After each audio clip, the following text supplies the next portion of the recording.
नमस्कार सर। सत साहेब। क्या शुभ नाम है जी आपका? विकास दास। कहाँ से आए हैं? मेरा गांव सिंहपुरा है, रोहतक के पास है। संत रामपाल जी महाराज की शरण में आने से पहले कौन सी भक्ति करते थे? आज उसको मैं भक्ति तो नहीं कहूँगा, लेकिन मैं एक पंथ से जुड़ा था जिसका नाम आर्य समाज था। मेरा जन्म ही उस पंथ में हुआ है और परिवार मेरा आर्य समाजी आज भी है। और सदगुरु रामपाल जी महाराज की दया से मैं आर्य समाज के प्रकोप से बच गया, लेकिन मेरा परिवार आज सारा आर्य समाज को फॉलो करता है। सिंहपुरा में गुरुकुल है एक, जो आप रोहतक से आओगे तो ऑन रोड है, जींद रोड पर। और वो गुरुकुल मेरे पापा ने ही वो ज़मीन दान में दी है और भवन निर्माण इत्यादि का कार्य भी करवाया है। और पूरी तौर पर हम आर्य समाज में समर्पित थे। मेरी शिक्षा भी गुरुकुल से है, मैंने मैट्रिक गुरुकुल से ही की थी। और वहीं हम जिस प्रकार की भी दयानंद ने जो साधना बताई थी उसी को करते थे।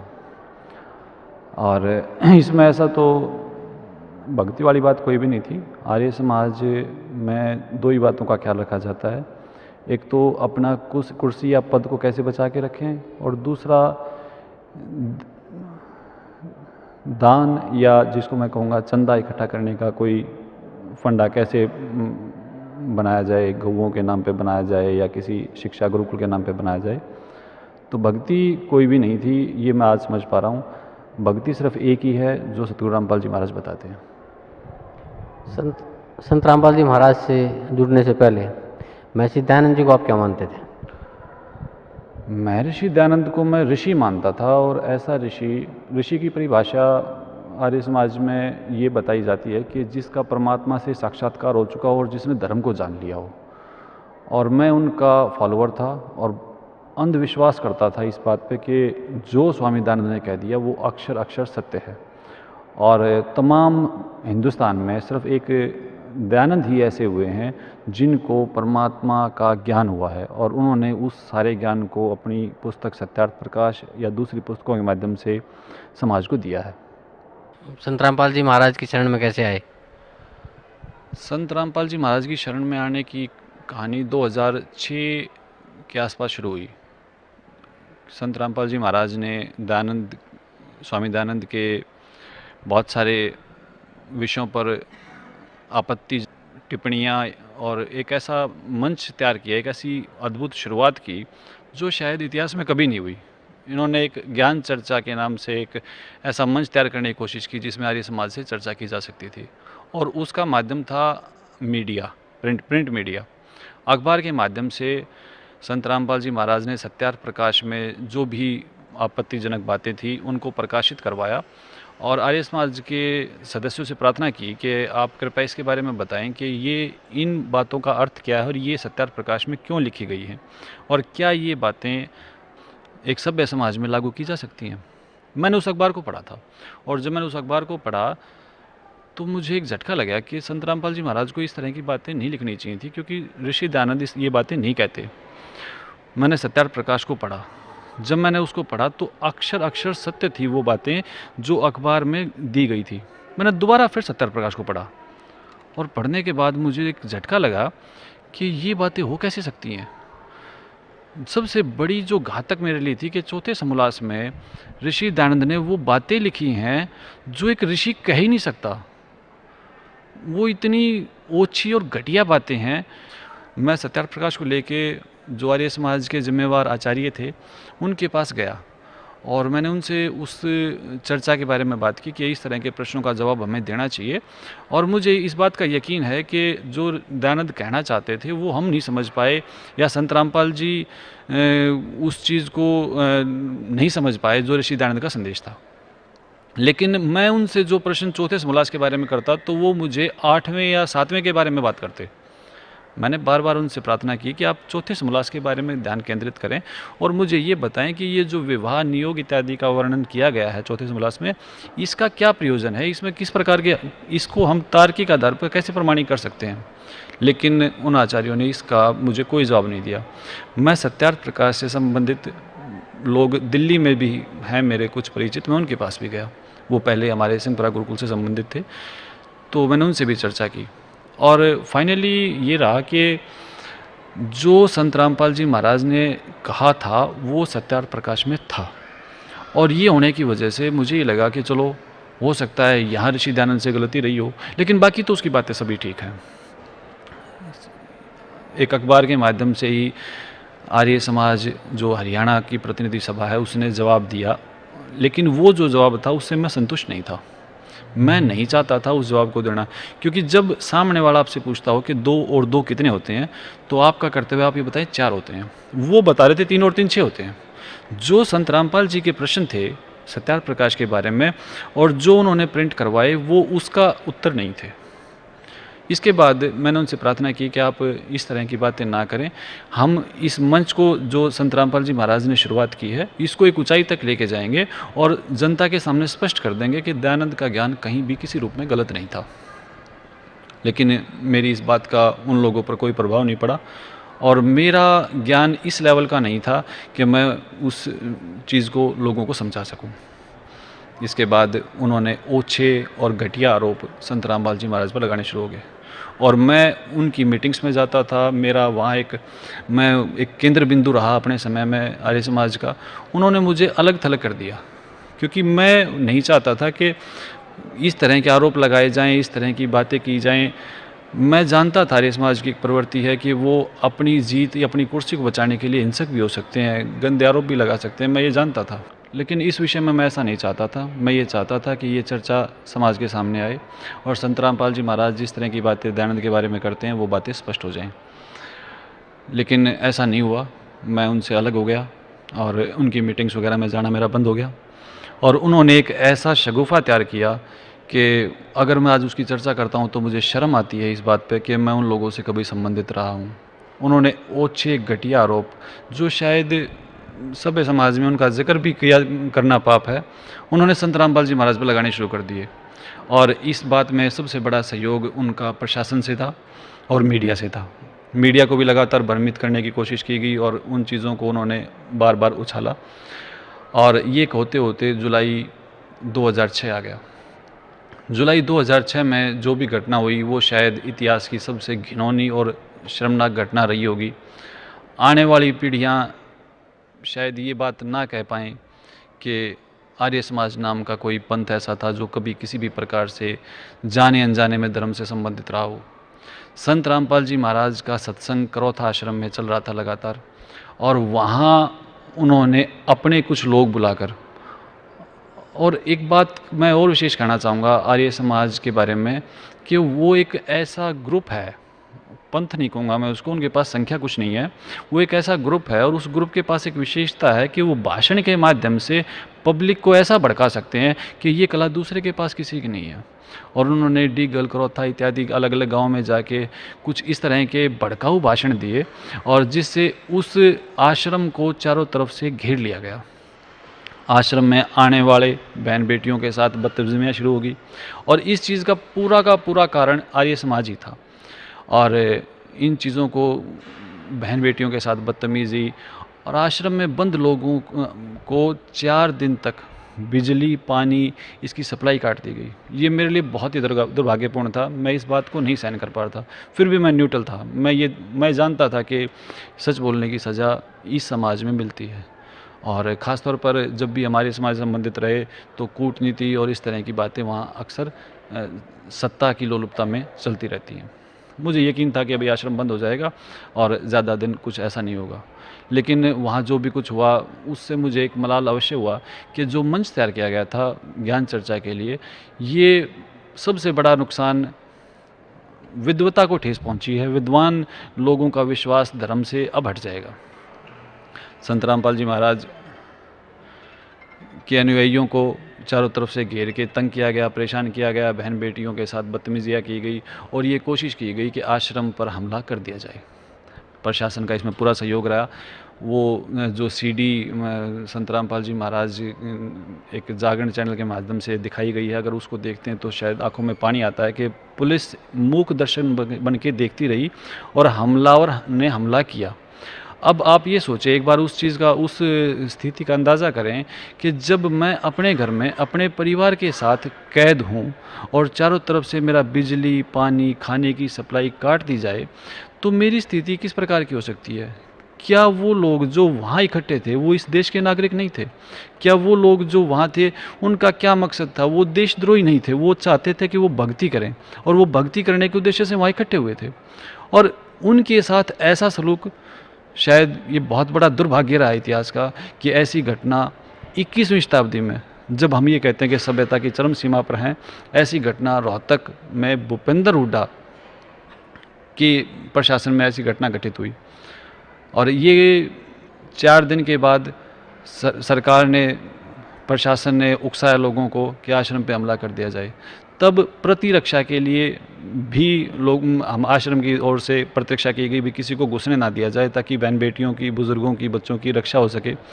और मैं समझता हूँ आज कि ये सिर्फ संत रामपाल जी महाराज की शिक्षाओं की वजह से, आज जब मैं इस बात को समझाऊँ कि संत रामपाल जी महाराज की शिक्षाएँ हैं कि जो उसका बुरा भी करे उसका भी वो बुरा नहीं करते। लेकिन ये नहीं था कि अंदर जो थे उनको क्रोध नहीं था, उनको गुस्सा नहीं था, लेकिन उनका एक आदर्श है कि वो हमेशा गुरु की बात को श्रेष्ठ मानते हैं। और गुरु जी के ये वचन थे कि नहीं, हमें हमला नहीं करना, हमें सिर्फ अपनी रक्षा करनी है, अपने दरवाजे बंद कर लो, अपने आप को बंद कर लो और परमात्मा के भरोसे पे छोड़ दो। और परमात्मा के भरोसे पे ये हुआ कि परमात्मा की दया से वो सभी सुरक्षित रहे। इसके बाद प्रशासन ने सीधे तौर पर उनको जेल भेज दिया। तो जेल भेजने तक मैं समझता था कि यहाँ तक बात ख़त्म हो जाएगी, लेकिन उसके बाद भी भक्तों के साथ बदतमीज़ी और धरपकड़ शुरू होगी पुलिस के द्वारा। जो जहाँ जिस हालात में मिला उसी को पुलिस ने पकड़ लिया। और जहाँ तक मेरी जानकारी रही कि 18, 15 साल के बच्चों को, मेरे ख्याल में 1 या 2 तो जुवेनाइल हैं जिनको 302 के केस बनाया गया है, और ये सिर्फ पुलिस की धरपकड़ थी, ऐसा कुछ नहीं था। आप ये देखें, एक बात देखें कि आक्रमणकारियों को तो इनाम दिया गया 50,000 रुपये, मेरे घर पर हमला करने वाले को इनाम दिया गया। मैं अपने घर के अंदर बंद था, मैंने किसी पर हमला नहीं किया, मुझे जेल में डाल दिया गया। इस घटना ने मेरा आर्य समाज से विश्वास उठा दिया। लेकिन फिर भी मैं ये चाहता था कि एक दिन ऐसा अगर होगा तो मैं ज़रूर ज्ञान चर्चा में संत रामपाल जी के साथ इस विषय में बात करूँगा। समय बीतता चला गया। मैं अक्सर देखता था कि अखबार में लिखा होता था भक्तों को दौड़ा दौड़ा कर पीटा। मुझे ही लगता था ये बातें किसी दूसरे देश की हैं, हिंदुस्तान में ऐसा संभव नहीं। लेकिन ये बातें इसलिए थी कि प्रशासन नहीं चाहता था कि संत रामपाल जी सर्वाइव करें। वो ये चाहते थे कि किसी भी तरीके से इनका नामो निशान मिटा दिया जाए। लेकिन मैं तो यही कहूँगा कि परमात्मा का बहुत बड़ा साथ था भक्तों के साथ कि उन्होंने संघर्ष किया, और संघर्ष करने के बाद 22 महीने तक जेल में अंदर रहकर संत रामपाल जी महाराज, मेरे गुरुजी, बाहर आए। बाहर आने के बाद मेरा एक भाई, मेरी बुआ जी का लड़का हरजीत, उसको मैं समझाने के लिए चला गया कि अगर आपको गुरु बनाना है तो आप कोई और बना लें। मुझे लगता नहीं कि इनका भविष्य ज़्यादा लंबा है, क्योंकि जब प्रशासन और एक पंथ विशेष जो काफ़ी हिंसक है, जब वो किसी के विरुद्ध हो जाए तो ज़्यादा लंबी बात नहीं हो सकती। तो उसने कहा कि क्या आपने संत रामपाल जी महाराज का ज्ञान सुना है? मैंने कहा हाँ सुना है, और ज्ञान तो किताबों से पढ़ के कोई भी दे सकता है। वैसे तो हमें आवश्यकता नहीं कि हम गुरु बनाएं, हमारी शिक्षा पूरी हो चुकी है और हम स्वयं दूसरों के गुरु हैं। आप को फिर भी बनाना है तो और बहुत सारे गुरु हैं, आप किसी प्रकार की समस्या में ना पड़ के गुरु कोई और बना लें। तो उसने मेरे को कहा कि आप ऐसा करो, एक सत्संग सुनो। तो उन्होंने सत्संग चलाया, सीडी चलाई। उसमें मैं ज़्यादा तो मैं याद नहीं रख पाया, लेकिन मुझे एक बात ने बहुत अंदर तक भेज दिया। वो शब्द थे, कौन ब्रह्मा का पिता है और कौन विष्णु की माँ, शंकर का दादा कौन है, हमको दे बता। 15-20 मिनट का मैंने सत्संग सुना होगा और मेरे को इससे अलग कोई बात याद नहीं रही और मैं सो गया। उसके बाद ये बात मेरे दिमाग में रहती भी, कौन ब्रह्मा का पिता है और कौन विष्णु की माँ और शंकर का दादा कौन है, ये तो बड़ा अद्भुत बात है। इस बात में दो ही बात हो सकती है, या तो ये झूठ है और या फिर ये बहुत बड़ा ज्ञान है जिसकी तुलना दूसरे किसी ज्ञान से नहीं की जा सकती। उसके बाद 302 का मुकदमे में हरजीत बंद था, रोहतक उसकी तारीख लगती थी, तो मैं उसके पास फ़ोन करता, मैं उसको बुलाता कि आप मेरे पास आओ। ज़्यादा मेरी कोई नहीं थी, लेकिन मेरी एक नीयत ये थी कि मैं चुपके से उसकी सीडी गाड़ी से निकाल लूं, क्योंकि मेरा अहंकार काफ़ी बड़ा था। मैं नहीं चाहता था उससे प्रश्न करूं, क्योंकि मैं बहुत अपने आप को समझदार सोचता था, उससे बड़ा मानता था। मैं उससे सीधे तौर पर नहीं पूछना चाहता था, लेकिन मेरे ये मेहनत सफल नहीं हुई। और फिर मैंने हरजीत से प्रश्न किया कि ये जो ब्रह्मा का पिता और विष्णु की माँ है, ये मामला क्या है। तो उसने मेरे को बताया कि आप जब इस सीडी को सुनोगे और गुरु जी की किताब पढ़ोगे तो आपको अंदाज़ा हो जाएगा। तो अब वो दोबारा से परमात्मा ने मेरे को मौका दिया, जो मेरा आर्य समाज के कुकर्त्यों और उनके पाप कर्मों की वजह से मैं छूट गया था मेरा पीछे। तो मैंने कोशिश की, चलो एक मैं संत रामपाल जी महाराज जो आज मेरे गुरु जी हैं, पूजनीय गुरु जी, मैं उनसे चर्चा करूँगा। और इस विषय में मैं उनके साथ आश्रम में आ गया। आश्रम में आने के बाद मुझे कहा गया कि आपको ना नाम लेना आवश्यक है। नाम लेने के बाद गुरु जी सबसे मिलते हैं, और गुरु जी का समय इतना ज़्यादा व्यस्त होता है कि शिष्यों से ही मिलना पूरा नहीं हो पाता। बाहर के लोगों के लिए उनके पास समय की कमी के कारण नहीं मिल पाते वो। मैंने कहा कोई बात नहीं, मैंने सिर्फ ये सोच के कि ये गेट पास है, आप कहीं भी जाते हो किसी से मिलने तो वहाँ की कुछ फॉर्मेलिटीज़ होती हैं, आपको वो पूरी करनी है। और मैंने उस फॉर्मेलिटी को पूरी किया। अंदर गए, संत रामपाल जी महाराज एक आसन पर विराजमान थे। वहाँ ज्ञान चर्चा तो नहीं कहूँगा मैं उस वक्त को, लेकिन परिचय अवश्य हुआ। उस परिचय के बाद जब मैं आया तो मुझे एक चीज़ ये लगी कि जो नाम मुझे दिया गया है, जो मंत्र मुझे दिया गया है, ये अद्भुत है। इसमें एक बहुत बड़ी मुझे एक खिंचाव महसूस हुआ कि ये कुछ ऐसा है जो मुझे चाहिए था। और मुझे सर्वाइकल पेन था गर्दन में, और मैंने उस मंत्र का वैसे ही जाप किया कि मंत्र है तो चलो मैं जाप करता हूँ। मैंने जाते वक्त जाप किया तो मैंने काफ़ी झटके दे के देखा तो मेरे को सर्वाइकल पेन नहीं रहा। तो घर जाके मैंने मेरी पत्नी बच्चों को बताया, भाई एक ऐसा अद्भुत मंत्र है और तुम इसका जाप करो। क्योंकि इससे पहले मैं कभी किसी गुरु प्रथा से जुड़ा हुआ नहीं था, तो ये ज्ञान मुझे नहीं था कि इस प्रकार मंत्र ना बताना चाहिए। बताने वाले को भी नुकसान होता है और जो उसको करेगा तो उसको भी उसकी हानि होगी। अब उन्होंने उस मंत्र का जाप किया तो जो दर्द मेरा ठीक हो चुका था वो दोबारा से हो गया। मैं नहीं समझ पाया। मैंने कहा चलो खैर जो भी था, कुछ देर के लिए मेरे को सहरा मिला। इसके बाद मेरा आश्रम आना लगातार जारी रहा और मैं सत्संग सुनता। तो मैं यहाँ से जाता आश्रम से घर जाके मैं पुस्तकें पढ़ता। मेरे जन्म से वेद मेरे घर में है और मैं उन प्रश्नों को तैयार करता, 20-20 घंटे में पढ़ता। तो एक बार मैंने ये किया कि मैं पूरी तैयारी मैंने कर ली।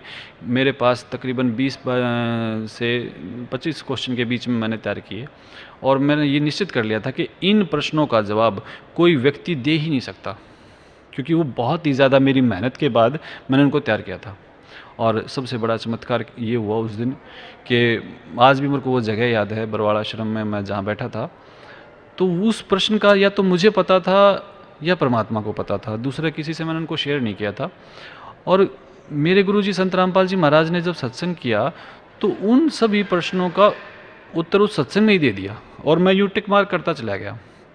मेरा हमेशा एक ये रहा है कि मैं भले ही विरोधी रहा हूँ, लेकिन मैंने कोशिश यही रखी है जीवन में कि मैं सच्चा रहूँ। मैं उस दिन अपने आप को बहुत हारा हुआ, टूटा हुआ महसूस कर रहा था कि ये तो जो भी कुछ हुआ ये जीव नहीं कर सकता, ये शक्ति कुछ और है। उस दिन मैंने दंडवत किया और मैंने गुरुजी से प्रार्थना की, गुरुजी मैं आपको समर्पित हूँ। और वहाँ से फिर मैंने ज्ञान को समझने की और इससे आगे की बात शुरू हुई। तो आर्य समाज के बारे में तो मैं सिर्फ ये कहूँगा कि कुछ ऐसे दुष्ट लोगों की एक मंडली है, उनके पास कोई जन समर्थन नहीं है, लेकिन उनके पास भड़काऊ भाषण है जिससे वो कुछ लोगों को भावुक करके कुछ देर के लिए अपने साथ जोड़ लेते हैं। अब बात रही दयानंद के बारे में, तो दयानंद के बारे में गुरुजी सत्संग करते और उन सभी विषयों को स्पष्ट करते कि जो सत्यार्थ प्रकाश में लिखे थे। गुरुजी का बड़ा ही एक ऐसा मेथड है कि आप अनजान से अनजान आदमी को समझा सकते हो। सत्यार्थ प्रकाश खोलते और खोल के फिर दिखाते कि देखो इसमें ये लिखा हुआ है, और फिर वेद खोलते, और वेद जो है कोई वेद समस्या नहीं है, लेकिन आर्य समाज ने वेदों को एक समस्या बना रखा था कि वेद एक ऐसी चीज़ है जिनको समझने के लिए आपको संस्कृत का बहुत बड़ा प्रकांड पंडित या कुछ ऐसा ज़रूर होना पड़ेगा और तभी आप वेदों को समझ पाओगे। लेकिन सबसे अद्भुत बात यह है कि वो जब हिंदी में अनुवादित हैं तो उसमें संस्कृत का प्रकांड पंडित होने की बात कोई ज़्यादा बड़ी नहीं है। गुरुजी बताते देखो वेद जो कहते हैं वो ये कहते हैं और सत्यार्थ प्रकाश कहती है वो ये कहते हैं। अब ये तुलना एकदम स्पष्ट थी और इसमें किसी भी प्रकार का कोई भी संशय नहीं था। सर पहले आप आर्य समाजी थे, अब संत रामपाल जी महाराज से जुड़े हुए हैं, जी। तो पहले भी आपने वेदों को पढ़ा जी। और आज भी आप वेदों को पढ़ते होंगे, तो क्या आप मानते हैं कि स्वामी दयानंद को वेदों का ज्ञान था? देखो, वेदों का ज्ञान होना तो एक बहुत बड़ी बात है कि स्वामी दयानंद को वेदों का ज्ञान था। मैं तो आज ये मानता हूँ कि स्वामी दयानंद को संस्कृत का भी ज्ञान नहीं था। जब आप देखो, एक सीधी सी बात है, उसको बड़ी सरल भाषा में मैं कहने का प्रयास करूंगा। जब आप किसी पुस्तक का अनुवाद करते हो, वो पुस्तक पहले से किसी और भाषा में है और आप उसको अपनी किसी भाषा में अनुवादित करते हो, तो आपको ये कोई अधिकार नहीं है कि आप उसमें से किसी भी एक अक्षर को छोड़ दो, या उसमें अपना कोई पहले से आपकी कोई धारणा है आप उसको उसमें लागू कर दो। आपका धर्म ये कहता है कि आप उस पुस्तक के एक एक अक्षर का वो अनुवाद करो जो उसका मकसद है। अब दयानंद ने जब वेदों का अनुवाद करना शुरू किया तो उससे पहले उसकी धारणा बन चुकी थी नकली गुरुओं के पास जाके कि परमात्मा निराकार है। उसने पूरे वेद में कोशिश की है अनुवाद करते वक्त। दयानंद वेदों का निर्माता नहीं, अनुवादक था, और अनुवादक भी कितने वेद का? एक यजुर्वेद और आधारिक वेद। इसके अनुवाद में उसका पूरा प्रयास ये रहा कि मैं कहीं भी किसी भी प्रकार से परमात्मा को साकार ना लिखूं। एक अग्नि तनुरसी के नाम से मंत्र है जिसमें स्पष्ट होता है कि परमात्मा साकार है। उसने इन 3 शब्दों को ही लुप्त कर दिया। जब आप वेद को पढ़ेंगे तो उसमें ब्रैकेट में संस्कृत के शब्द और ब्रैकेट से बाहर हिंदी के शब्द लिखे हुए हैं, और उसमें अग्नि तनुरसी शब्द होना चाहिए था, उसमें वो शब्द ही नहीं है। तो उसका एक बहुत बड़ा धोखा उसने लोगों को दिया है, और ऐसा धोखा उसको नहीं देना चाहिए था। अगर आपको कोई विषय नहीं आता, आपको उसकी जानकारी नहीं है, तो आप उसके लिए मना कर सकते हो, कोई दबाव उसके ऊपर नहीं था। लेकिन मैं समझता हूँ दयानंद बहुत ही धोखेबाज था, और दयानंद ने जो भी कुछ किया वो तो किया, लेकिन उसके अनुयायियों ने तो ऐसा उसके बारे में ऐसा प्रचार किया कि आने वाले समाज को सोचने का मौका ही नहीं दिया कि दयानंद क्या था। आप दयानंद का जीवन परिचय पढ़िए, और आप दयानंद के बारे में जो भी जानकारी जहाँ से भी लेंगे, तो उसके बाद आपको ये लगेगा कि वो एक अच्छा व्यक्ति भी नहीं था। उसके जो नियम थे वो सभ्य समाज के अनुकूल थे ही नहीं। जब एक बहुत ही साधारण सी बात है, इसको सभी समझते हैं कि नशा करना बहुत गलत है। आप एक बच्चे से पूछेंगे तो वो कहेगा कि नहीं, हुक्का और ये नशा इत्यादि तंबाकू का सेवन करना गलत है। और दयानंद इनका सेवन करता था, और सेवन भी उस वक्त करता था जब वो अपने आप को ये मानता था कि मैं ज्ञानी हो चुका हूँ, मैंने चावल छोड़ दिए हैं, मैंने योग करना शुरू कर दिया है, मैं दूध पीता हूँ, और फिर कहता मैं भांग भी इतनी ज़्यादा पीता हूँ कि मैं बेसुध हो जाता था। यानी कि योगी अपने आप को वो साबित करना चाहता है, और फिर उसको ये ज्ञान नहीं है कि आपको भांग का सेवन नहीं करना चाहिए। और सेवन ये आर्य समाजी बहाना करते हैं, मेरे मित्र जो आर्य समाज में है, कि वो थोड़ी बहुत दवाई के रूप में ले लिया करता, लेकिन उसके जीवन की खुद की उसकी आत्मकथा मेरे पास उसका एक प्रमाण भी है। उसमें खुद उसने अपने हाथ से लिखा है कि इतनी ज़्यादा पीता था कि बेसुध हो जाता था। अब आप खुद ये अंदाज़ा लगाओ कि भी ऐसा व्यक्ति जो भांग का सेवन इतनी अत्यधिक मात्रा में करता हो, फिर आपको ऋषि कहना शुरू कर दें। देखो, कुछ कुछ तो आपको चाहिए। और दयानंद का स्टेटस किसी भी प्रकार से ऐसा नहीं था, लेकिन उसके अनुयायियों ने क्या किया कि भाई किसी भी प्रकार से हमें अपनी रोजी रोटी चलानी है। उस वक्त हमारा जो समाज था वो इतना ज़्यादा पढ़ा लिखा नहीं था। हमारे बुज़ुर्ग, आदरणीय बुज़ुर्ग जो उन्होंने ऐसे कैसे ये मान लिया कि ज़रूर ये शिक्षित व्यक्ति हैं और ये जो भी कहते होंगे वो सत्य कहते होंगे। अब संत रामपाल जी ने, जब मेरे गुरुजी महाराज ने सब विषयों ग्रंथों का अध्ययन किया, तो उनको ये लगा कि वेद एक ऐसा प्रमाण है परमात्मा के बारे में जिसमें हमें काफ़ी सहयोग मिल सकता है संगत को समझाने के लिए। और जब उन्होंने वेदों को उठाया तो दयानंद के द्वारा अनुवादित वेद बिल्कुल गलत, और ऐसा उसने मैं एक सिंपल भाषा में कहना चाहूँगा कि अड़ंगा कर दिया एक ऐसी पवित्र पुस्तक का जिसका बहुत ही सुंदर, बहुत ही अच्छा अर्थ होना था, लेकिन अपनी भावना से ग्रसित एक बीमार, मनोरोगी, मनोवैज्ञानिक रूप से कमज़ोर व्यक्ति ने उस वेदों के अनुवाद का ऐसा अनर्थ कर दिया कि शायद मेरे गुरुजी से पहले कोई भी उसके इस बात को समझ ही नहीं पाया। आप खुद भी, मैं आपसे प्रार्थना करता हूँ, वेद हिंदी में हैं, हर जगह मिलते हैं, आप उसको उस वेद मंत्र का अर्थ पढ़ के देखें और फिर मेरे को ये बता दें कि मेरे को समझ में आ गया। अरे हिंदी भाषा है, हिंदी भाषा को भी ऐसे इस तरीके से लिखा है कि आप उसको नहीं समझ सकते।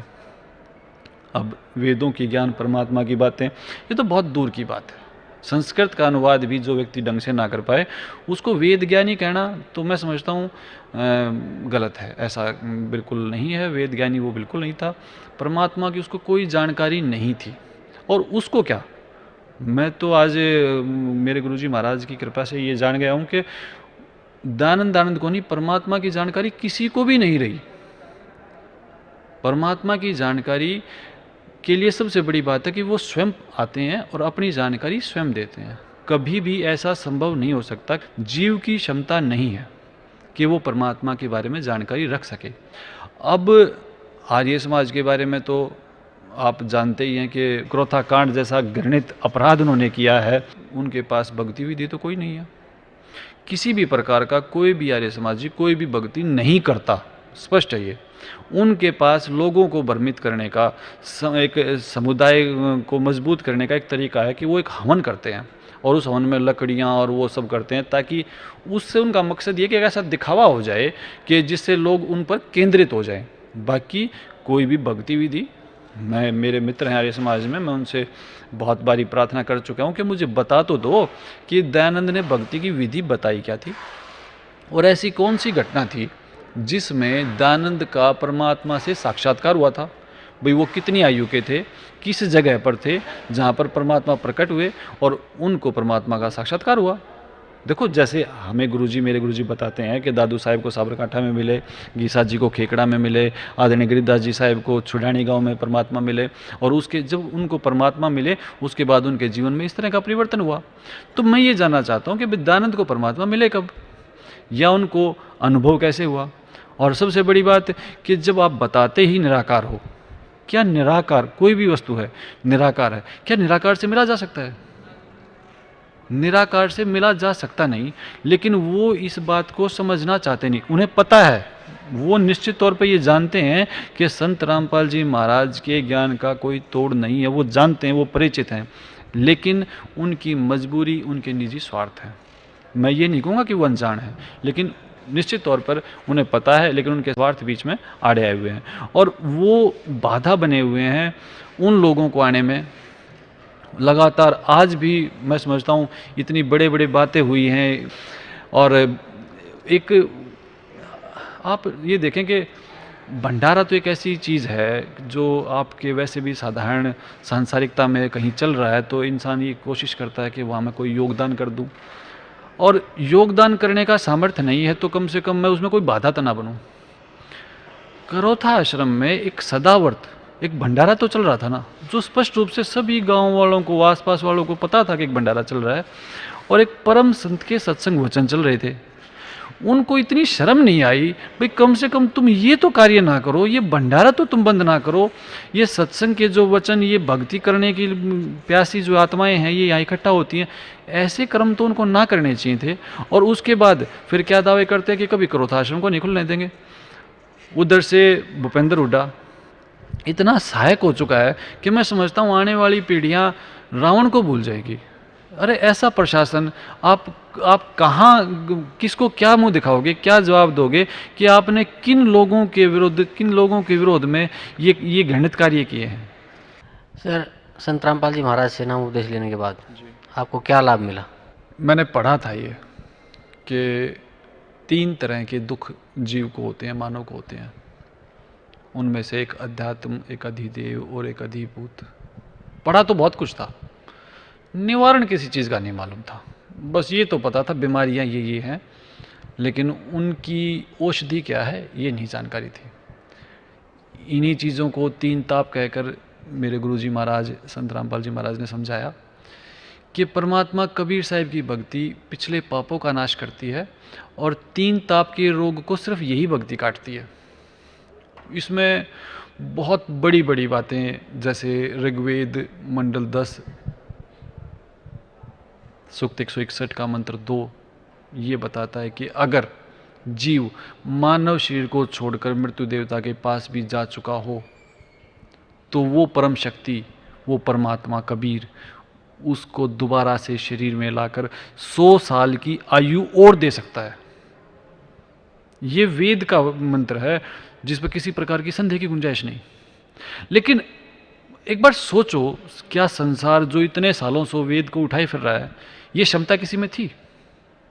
ये क्षमता है मेरे गुरुजी महाराज के द्वारा दी गई सद्भक्ति में, कि किसी भी प्रकार का कोई दुख, मृत्यु से बड़ा तो कोई दुख नहीं। और यहां इस वेद मंत्र को बिल्कुल सच साबित कर दिया, अक्षर अक्षर यहां इस चीज को।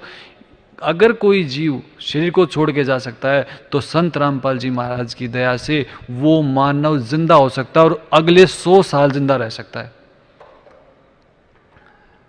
मैं साइंस ग्रेजुएट भी रहा हूँ, तो मेरी फार्मा की बैकग्राउंड है, दवाइयों की मेरे को नॉलेज है, बेसिक सी नॉलेज है, ज़्यादा नहीं है। तो मुझे मेरी बेटी को जनवरी में 2010 में ऐसी कुछ प्रॉब्लम हुई कि उनके खाना पीना बंद हो गया और उल्टियाँ ज़्यादा शुरू हो गई। 8 दिन तक किसी दवाई ने काम नहीं किया। अब दवाई की भी एक सीमा है, आप ग्लूकोज लगा दोगे, आप कुछ इंजेक्शन दे दोगे, लेकिन जब तक आपका खाना पीना ऑर्डरली ना हो तो आपका शरीर काम नहीं करेगा। लेकिन तब तक मेरे गुरुजी की दया इतनी हो चुकी थी कि मैं इनके सामर्थ्य को किसी न किसी लेवल पे समझ चुका था। 8 से 10 दिन तक उसके हालात घर पर ये रहे, तमाम दवाइयाँ जो भी कुछ थी वो किसी प्रकार के असरकारक नहीं रही। आश्रम में हम आए, गुरुजी से प्रार्थना हुई और उस बच्ची ने, उस वक्त उसकी उम्र ऐसी 8-9 साल की थी, उसने भरपेट भोजन किया। मैं भी फिर भी ये नहीं कहूँगा कि मेरे गुरुजी इतना ही कर सकते हैं, वो कुछ भी कर सकते हैं। आज मेरा परिवार जो आर्य समाज से शापित है, मेरा वो समाज जो सुनना ही नहीं चाहता इन बातों को, लेकिन मेरे भगवान, अगर मैं जोर से भी सांस लेता हूं तो वो सुनते हैं, वो मेरी रक्षा करते हैं, वो मेरे ऊपर दया रखते हैं। ये सब कैसे हुआ? इसका सिर्फ एक ही कारण है, और वो है मेरे आदरणीय पूजनीय संत रामपाल जी महाराज। सर, वर्तमान के आर्य समाजियों को आप क्या संदेश देना चाहते हैं? क्योंकि वो भी आपके साथी रहे हुए हैं, तो मैं समझता हूँ कि उनके प्रति भी आपकी कुछ सिंपैथी होगी, तो उनको क्या संदेश देना चाहते हैं आप? मैं सिंपैथी तो नहीं कहूँगा उन बातों को, क्योंकि मैं घृणा करता हूँ उस समाज से जिसने मानवता को त्याग कर इतने घृणित पाप किए हैं। क्रोथा कांड जैसा घृणित अपराध उन्होंने किया है, लेकिन फिर भी मेरे गुरु जी की मर्यादाएं हैं, शिक्षाएं हैं। और आज मेरे गुरु जी मुझे सिखाते हैं कि जो तो को काटा बो है वाको बो तू फूल।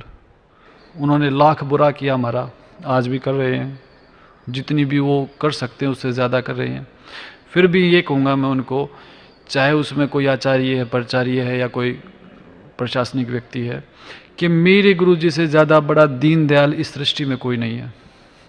आपके पास ये मौका इस मानव शरीर में रहते रहते है कि आप इनके चरणों में आकर माफ़ी मांग लें, इनके शिष्य बन जाएं और कबीर परमात्मा की सद्भक्ति कर लें, तो आपके ऐसे घृणित पाप जो आज से पहले शायद किसी ने ना किए हों, उनको भी ये परमात्मा कबीर काट सकते हैं।